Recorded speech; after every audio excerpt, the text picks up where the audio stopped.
Sejarah negara kita Indonesia memang sangat banyak, baik yang banyak diketahui maupun baru sedikit yang mengetahuinya, baik yang mengerikan maupun yang menguntungkan bagi bangsa Indonesia. Berikut adalah 10 sejarah Indonesia yang mungkin belum banyak orang tahu. 1. Fotografer pertama Indonesia. Dia adalah Kasihan Cepas yang lahir pada tahun 1845. Pada awal tahun 1860-an, Kasihan Cepas magang kepada seorang fotografer bernama Simon Willem Cammerik. Kasihan Cepas magang di tanah kelahirannya, yaitu Yogyakarta. Kasihan Cepas dilatih menjadi fotografer oleh Simon Willem Cammerik pada tahun 1861 hingga tahun 1871. Pada sekitar tahun 1871, Sri Sultan Hamengkubuwono VI menunjuk Kasihan Cepas menjadi seorang pelukis dan fotografer untuk Keraton Ngayogyakarta Hadiningrat. Selain itu, ia juga menjadi seorang abdi dalam di sana. Sejak saat itu, karir Kasihan Cepas sebagai seorang fotografer terus menanjak. Ia banyak memotret raja, keluarga kerajaan, upacara-upacara yang diadakan di keraton, dan aktivitas-aktivitas masyarakat. Kasihan Cepas banyak memotret momen seperti kegiatan seni tari bedaya, kunjungan Raja Siam Chulalongkorn ke keraton, dan banyak lainnya lagi. Di luar keraton, ia juga memotret Candi Borobudur dan Candi Prambanan. Sebagai seorang fotografer, hidup Kasihan Cepas beserta keluarganya bisa dibilang cukup makmur.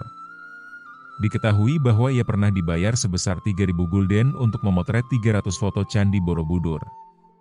Karena kemakmurannya itu, Kasihan Cepas beserta keluarganya mengajukan diri untuk menjadi Gelijkgesteld. Gelijkgesteld adalah sebuah status hukum yang menyetarakan orang pribumi dengan orang-orang Belanda atau Eropa.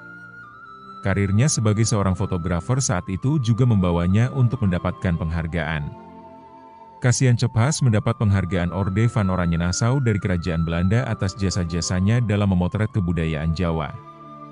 Ketika Raja Siam Chulalongkorn datang ke keraton pada tahun 1897, Kasihan Cepas juga mendapat hadiah dari Raja Siam berupa sebuah kotak yang berisi 3 buah kancing dari batu permata.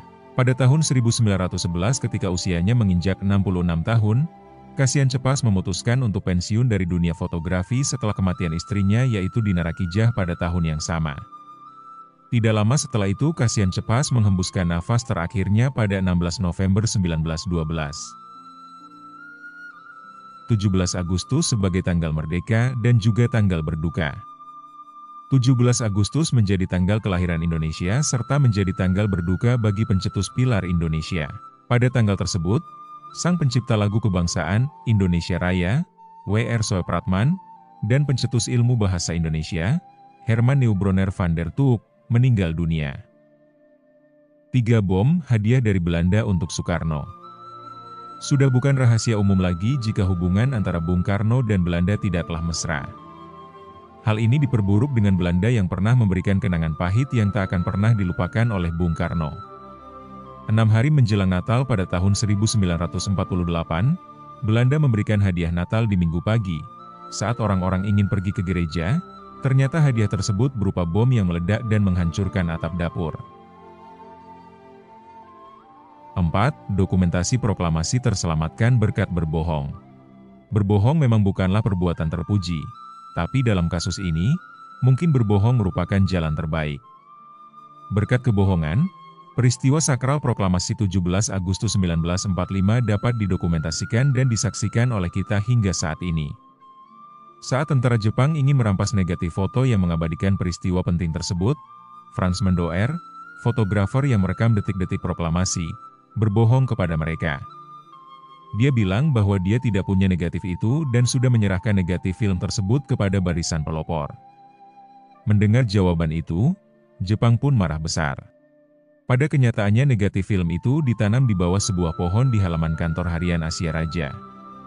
Setelah Jepang pergi, negatif itu digali kembali dan kemudian dipublikasi secara luas hingga bisa dinikmati sampai sekarang. Bagaimana kalau Mendoer bersikap jujur pada Jepang? Bagi yang belum tahu negatif foto itu apa, negatif foto adalah gambar yang warnanya dibalik atau kebalikan dari gambar normal, di mana area terang menjadi gelap dan area gelap menjadi terang. Ini biasanya berupa strip atau lembaran film plastik transparan yang dihasilkan setelah proses pengembangan film. Negatif foto menjadi dasar untuk membuat foto cetak atau salinan digital. 5. 5. Pelat kendaraan. Awalnya pelat kendaraan bermotor ini bentukan dari Inggris sewaktu 5 tahun menjajah, tujuannya untuk merapikan kendaraan dan mempermudah arus pendistribusian barang. Banten diurus Batalion A jadilah pelat A, Jakarta diurus Batalion B jadilah pelat B dan Jogja diurus oleh gabungan Batalion A dan B jadilah AP.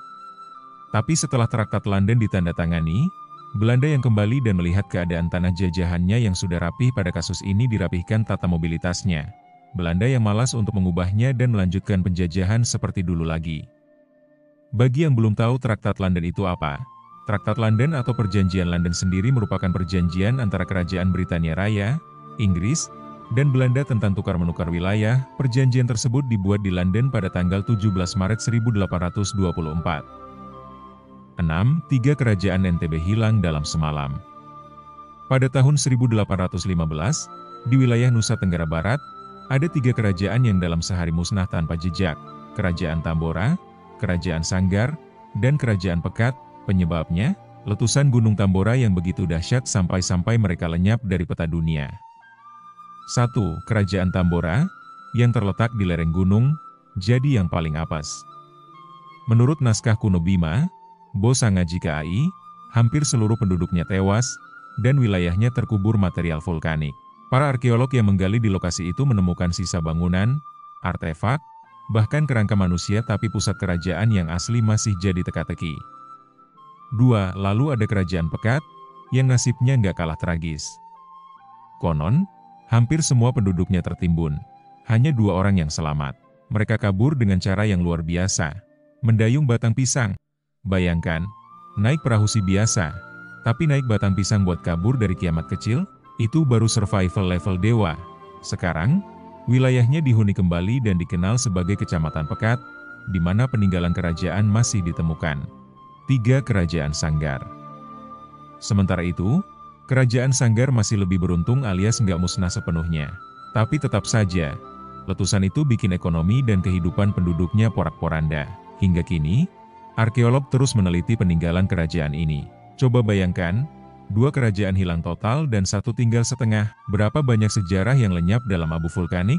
Berapa banyak cerita, budaya, dan kehidupan yang bisa saja kita baca sekarang, tapi malah terkubur selamanya? Sayangnya, sejarah itu tenggelam bersama letusan Gunung Tambora, menjadi kenangan yang tak akan pernah bisa kita gali sepenuhnya. Ironisnya, Tambora sendiri mungkin sedih karena gara-gara Krakatau dan Merapi, dia sering dilupakan. Padahal, letusannya di tahun 1815 itu yang terbesar di sejarah modern. Jadi, kalau nanti ada gunung berapi yang mulai batuk-batuk, lebih baik kita jangan terlalu dekat, siapa tahu dia mau mengulang sejarah. 7.